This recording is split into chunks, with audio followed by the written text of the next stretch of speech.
what is the subscription economy? That's the topic of this episode. But before we dive in, press the like button and also subscribe to this channel to make sure that you're the first to know about future episodes. I'm Robert Skrob, and this is the show that helps your membership or subscription business to be unleavable.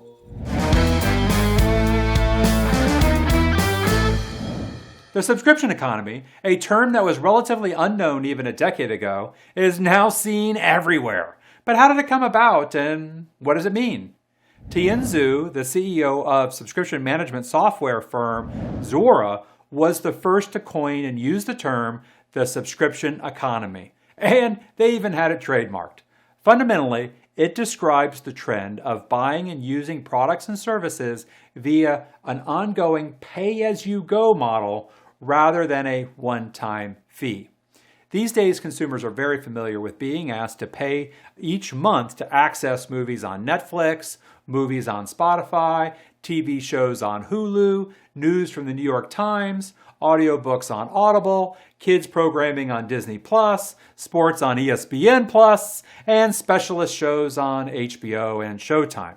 But that's not all. Over 150 million Americans pay for Amazon Prime to get fast and free delivery on their orders, plus access to a bunch of other bundled benefits. At home, meal-in-the-box subscriptions have exploded on the scene, with customers like HelloFresh and Blue Apron leading the pack. With our fast-paced lives, it's no wonder that convenience is becoming more and more popular. You simply open the box, assemble the prepared ingredients, and you have a speedy, home-cooked meal without the hassle of deciding what to make or even having to shop for ingredients. Even cars are now being offered via monthly subscription, with the main benefit being that you can change your vehicle whenever you want. One month you can drive a Porsche and then next month an SUV. It's your choice.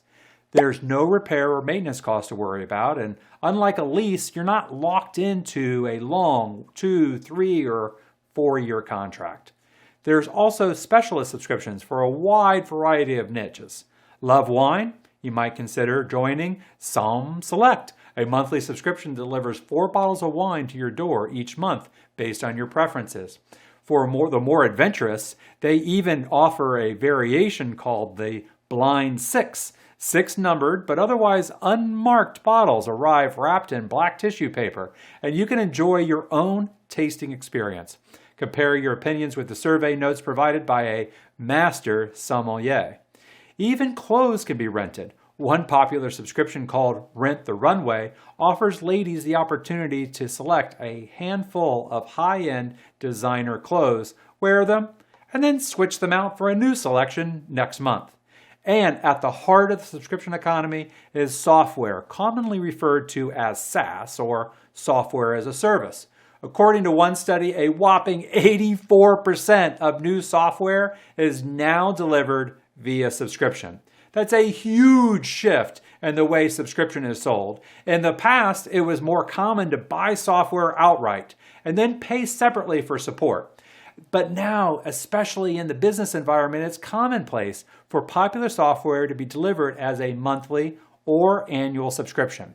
Nearly all the big players have adopted this model, including Microsoft Office, Adobe, Dropbox, Google Drive, Salesforce, Amazon Web Services, HubSpot, and so on. Their software is only available via subscription, which would have been ridiculous even 10 years ago. Wall Street loves the subscription economy because it's predictable. The revenue grows on an ongoing basis. Companies that implement and transition to the subscription model can forecast their revenues much more accurately. And it's a juggernaut that continues to grow. In fact, it's expected to grow 600% in the next decade to the tune of $1.5 trillion annually. Even now, 78% of adults in developed countries use one or more subscription services. Although consumers have been cautious about adopting subscriptions because they don't like the thought of regular monthly bills, they do tend to prefer the monthly costs that are lower compared with having to spend a large lump sum up front. Also, on the positive side, consumers value a personalized customer experience with subscriptions. They want to be treated as an individual. They want to have their preferences accounted for and in the product or service that they subscribe to. For example, they want the product or service to be tailored to their specific interests. They want to be able to consume as much or as little as they want, and they want to start or stop without a penalty. The last point is the key one in running a successful subscription business in the subscription economy. Companies that hide the cancel button are metaphorically shooting themselves in the foot. Not only do consumers resent being presented with numerous hoops to jump through in order to cancel, companies that play these games are being much more closely scrutinized by authorities and regulators. Just ask Amazon, who is being investigated for deliberately and strategically making it difficult for consumers to cancel their Amazon Prime membership. One regulator called it a deliberate attempt to confuse and frustrate consumers. Ouch. Not the kind of press release you want when you're leading the online commerce business. And Amazon is not alone in being criticized for the way they manage subscriptions.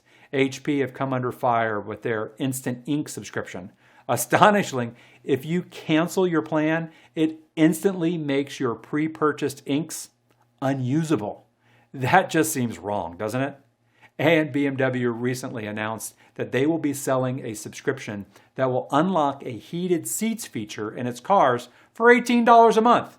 Yes, the heated seats components are already installed in the car, but you need to pay money monthly forever to actually use the heated seats. Seems absolutely ridiculous and petty. Even game developer Rockstar Games tried a similar stunt, charging customers $6 a month to continue playing a game that they already owned. Despite these challenges, the subscription economy is clearly here to stay. With strong pressure from an increasing number of companies, we're firmly set on a path of being able to access everything we want while owning less and less. If you'd like my help to plan or improve your subscription business, feel free to reach out to me via email at rs@beunleavable.com. Let me ask you, what stood out to you in this episode? I'd love to get your opinion and feedback on any aspects we've discussed in this episode by posting your comment below. I always love to hear from you. Also, remember to like and subscribe if you haven't done so already, and that way you'll be the first to know when new episodes are available. And finally, check out this video on more information on how Adobe paved the way for subscription success in their business. Enjoy that episode, and I'll see you next time on Be Unleavable.